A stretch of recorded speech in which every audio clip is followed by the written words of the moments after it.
Hello there folks, welcome back to the Chap's Guide. My name is Ash and I am your host on this journey through men's style, self-development and personal grooming.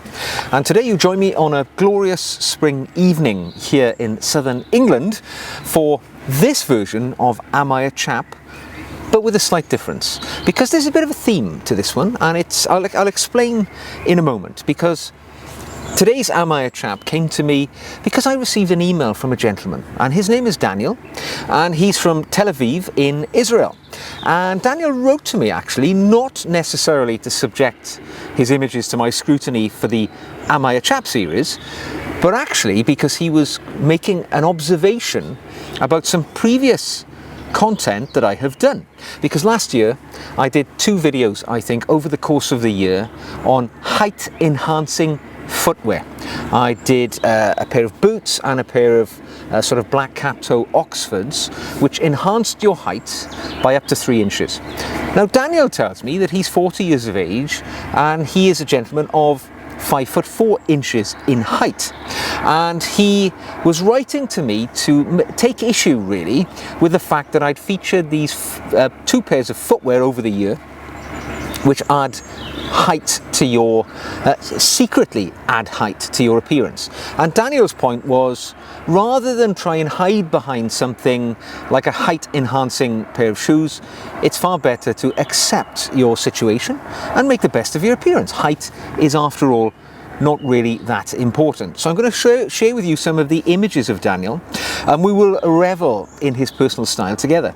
But I wanted to take the opportunity really to answer Daniel's question about why I included those images, those previous videos about height enhancing footwear. Now, I'm 5'9" myself, and that is actually the average height for an adult male here in the United Kingdom. I've never considered myself to be anything other than the average in every way, so, you know, kind of the grey area in the middle. I'm happy with that, but I'm also conscious that as a human sort of race, we use height often as a qualification when we talk about somebody. You know, we will often refer to somebody by their height. So, you know, you think of a particularly tall man. Actor Tom Selleck, 6'4". You'll often hear that referenced when you talk about actors. Their height is referenced in relation to their character, you know, the way that they play a character. Sean Connery, 6'2". You know, and the reason I know that the heights of these people, I haven't looked them up, I'm conscious of it because I've heard it referred to many times. The Rock, you know, Dwayne Johnson, 6'2", I think he is.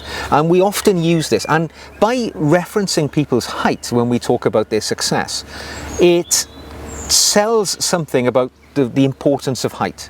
To give you a sort of reverse angle of that, when we talk about Tom Cruise, I forget the number of times I see Tom Cruise highlighted in the paper as being Tom Cruise, actor, 5'6", as if by some way being 5'6" lessens his qualification as a huge box office successful actor. You know, it doesn't lessen his abilities at all. It's just his height.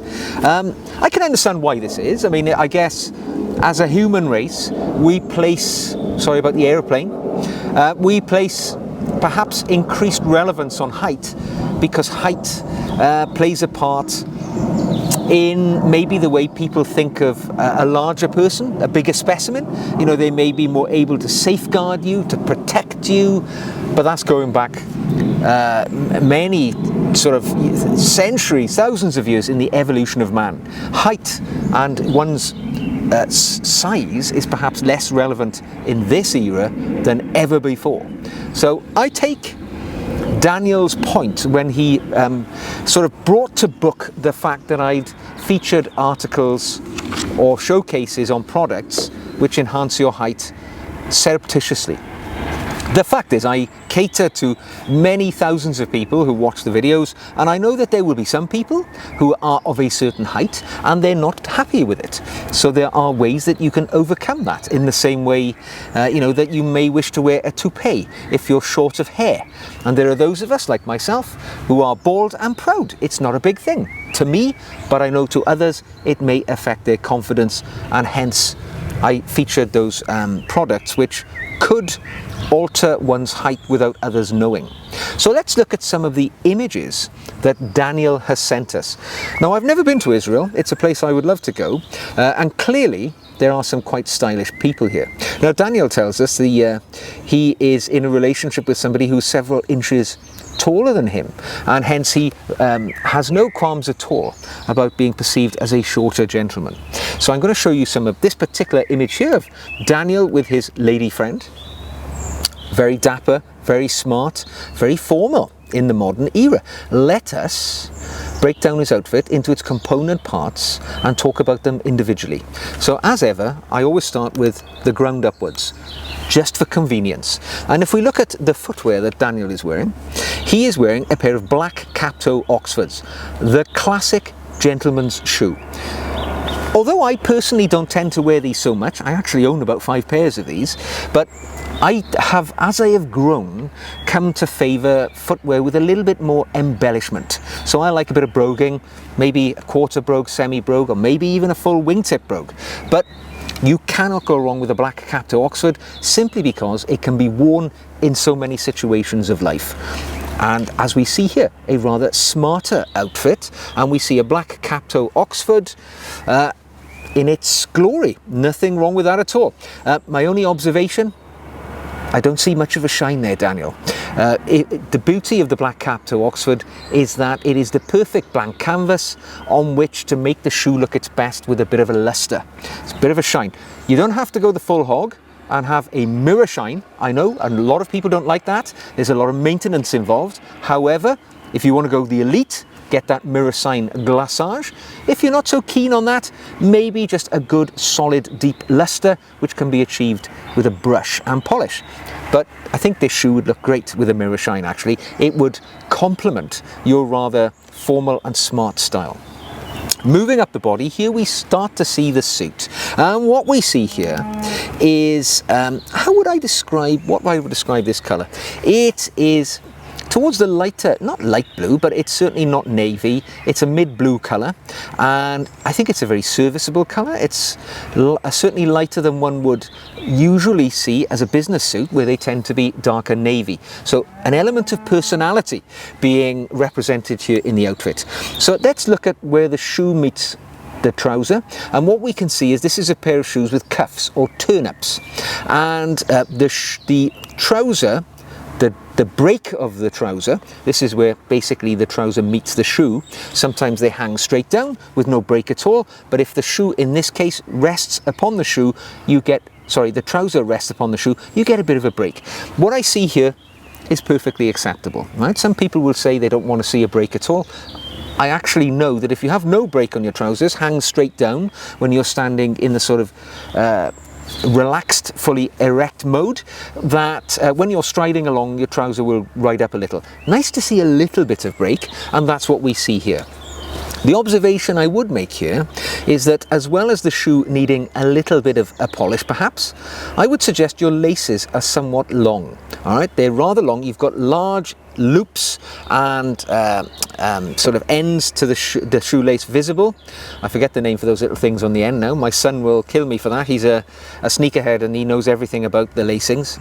But I would suggest maybe go a size smaller on the shoelaces. You'll have a little more prim and proper loops on the laces. They look a bit better.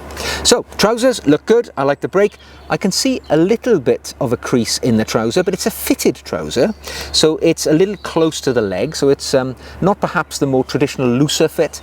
This is more I would call a fitted trouser.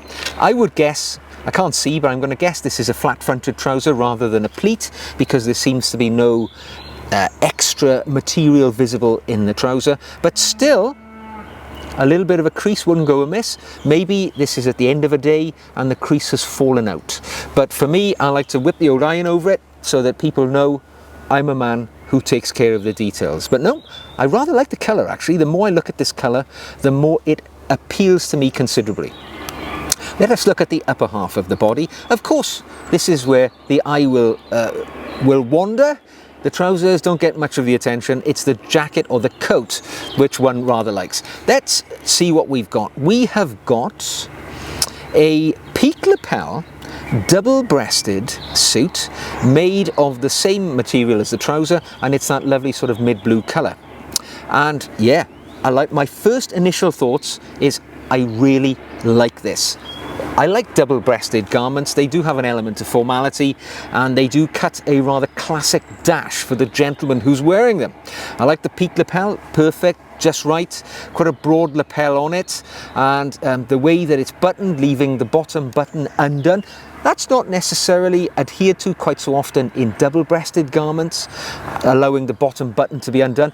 I always leave it undone, but I notice King Charles, who always wears, or used to always wear, double-breasted jackets, he tends to do all of his up.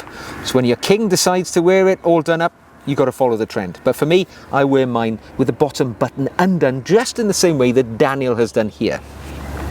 Let's look at the sleeves. Sleeves have a good length, allowing around about 1/4 to 1/2 inch of the white shirt cuff to be visible at the end of the sleeve. Just what one would expect. Looks really smart. That little flash of white at the cuff showing that you've taken attention to detail with your suit. Let's look at the accessories. The first thing I'll say is there's an accessory missing here for a dapper gentleman. I'm sure you can see what it is. There's no pocket square.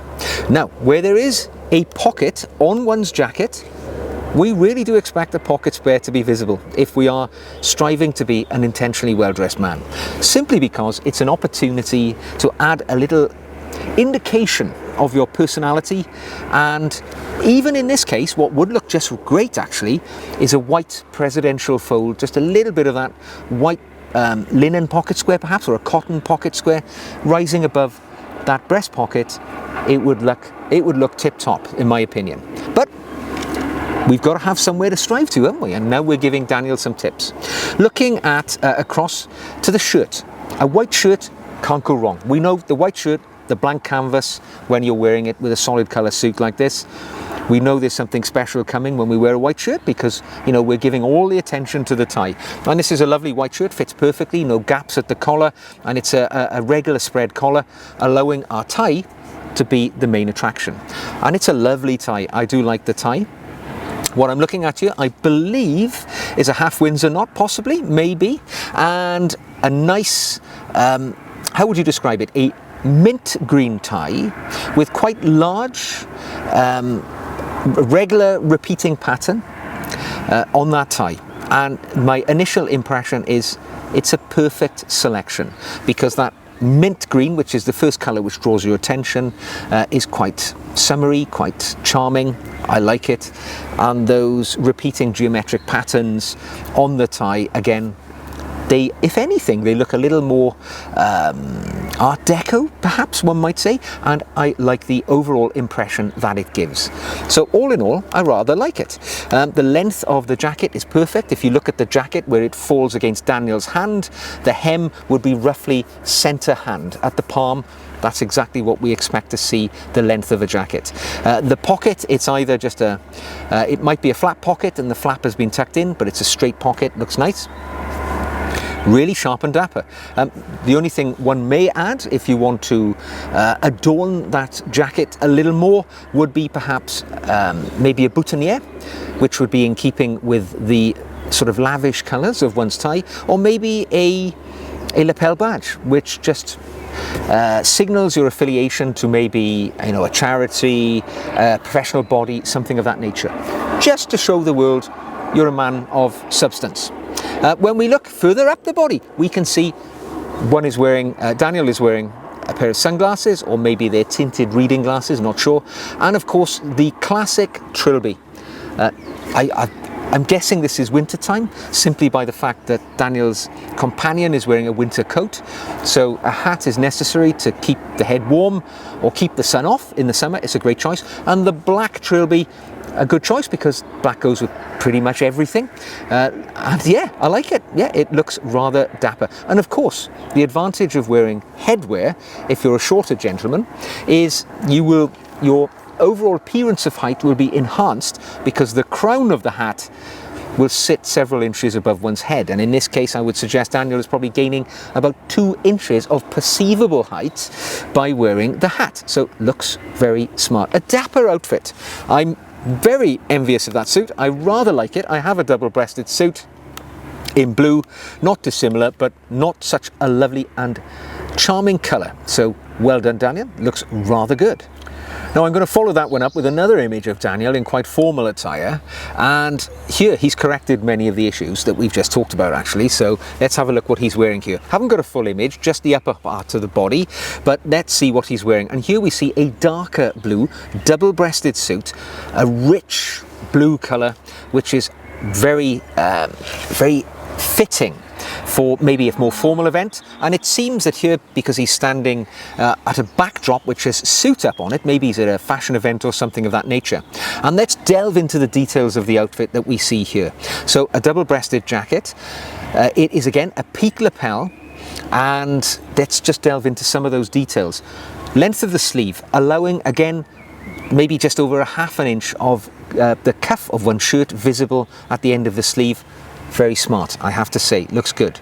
Looking at the jacket itself, it's got a wide lapel, which is important because it allows you to wear a slightly wider tie, because you know your tie is typically relative to the width of your lapels. And in this instance, yeah, nice strong fashion here. The cut of the suit is powerful. If you look at those peak lapels, they are really projecting like the fins of a rocket. Very smart, very charming.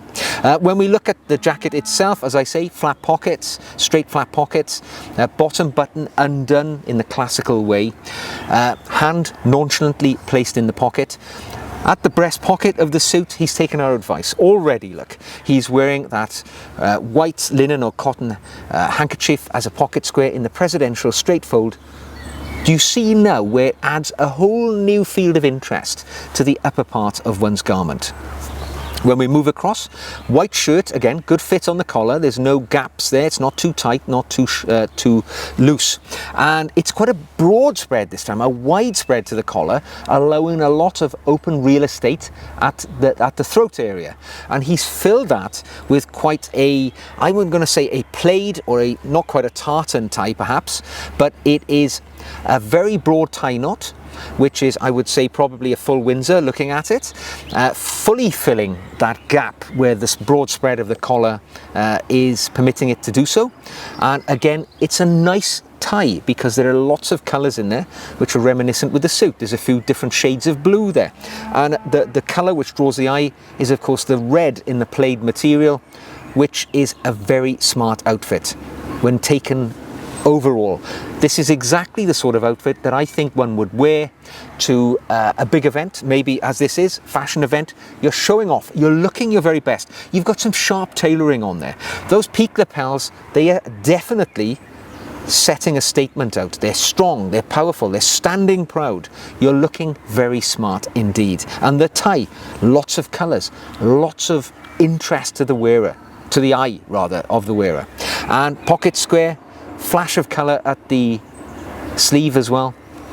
An exceptionally well executed, very smart outfit for a special night out. Okay, we're going to finish off with a more casual outfit here that Daniel has sent me, and this is maybe how a dapper chap living in a warm climate, as Tel Aviv I'm guessing is, would spend his day with his companion walking around. So here we see Daniel with his charmingly dressed female companion, and let's see how he has attired himself for maybe a casual Sunday afternoon out for a stroll in a very warm day. He's wearing jeans. Now, I know what you're thinking. A cardinal sin. No, not at all. A gentleman can wear jeans and still look smart if he adheres to a few simple principles. Firstly, make sure those jeans fit you well, all right? Not baggy, they're not hanging off your ass. I want them to fit you well. And choose a darker colour. Stay away from those light stone-washed colours, which really aren't very flattering. A darker colour, in this case something of an indigo colour, well fitted, properly across the waist, you know, looks very nice indeed. Now he's chosen a belt which is got quite a bit of a contrast in colour because it's a lighter brown with a nice strong belt buckle. Looks to be a stainless steel or chrome belt buckle, and yep, looks good. It's breaking the body in half, isn't it? It's making a distinction between the top and the bottom halves of one body. He's wearing a dress shirt but in a casual way. So if we look at how he's made it casual, for a start, he's turned up the sleeves to the top of the forearms, not above the elbow, which is another step into a slightly even more casual world. By leaving it at the top of the forearms, I think it's a nice sort of casual, but still in control appearance. The shirt itself, I should mention that, the colour of the shirt, it's, well, to my eye, it looks black with the sunlight on it, as it is here in this image. A good choice, because when one is out casually, black is a colour which perhaps can fit in with anything. I don't tend to wear many blacks myself, simply because they're a devil to keep black. Once you've washed them a few times, the colour tends to leach away. But in this instance, this shirt certainly strong, bold colour choice. And it fits well too. This is an important thing. There's no superfluous material hanging over the jeans, the denim jeans, not like a muffin top spilling out over the top. It's a fitted shirt. He's a lean fellow in good shape. The shirt fits him well, shows off his shape, athletic.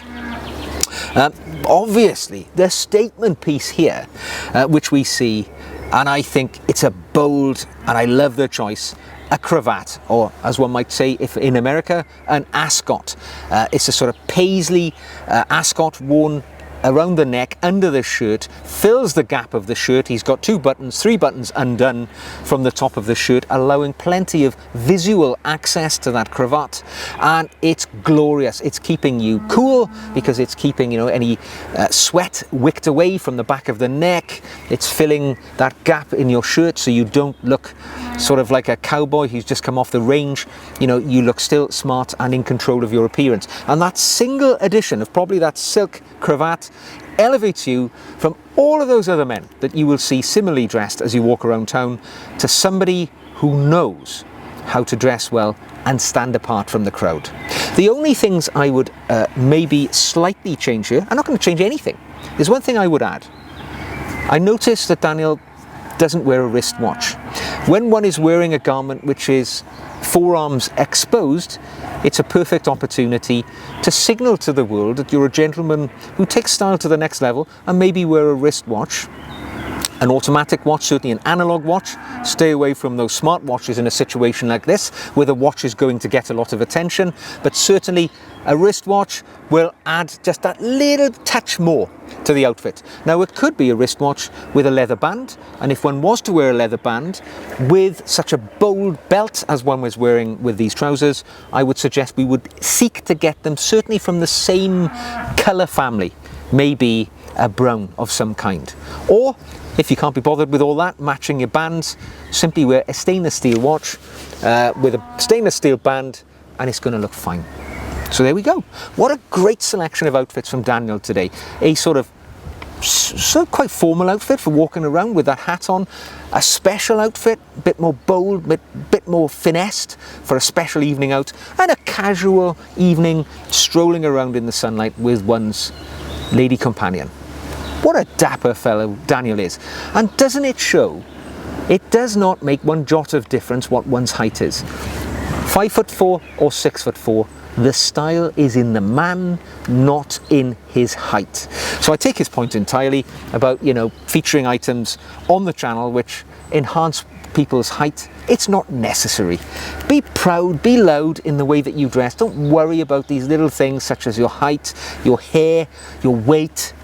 Do the best you can with the hand that you've been dealt, and people will appreciate it and accept it. So there we go. I think you will agree. Daniel is a very dapper man. He certainly is, chap. And I look forward to honouring him with my salute at the end of this video. Now, if you have enjoyed this video, don't forget, give it a thumbs up. Subscribe if you'd like to see more. If you'd like to contribute to the Am I a Chap series, send me an image from head to toe featuring your shoes to your top of your outfit, and I would be delighted to give you my observations and feedback on it. So until the next time, take care. Dress in the best way that you can to enhance your confidence, and I will see you again very soon.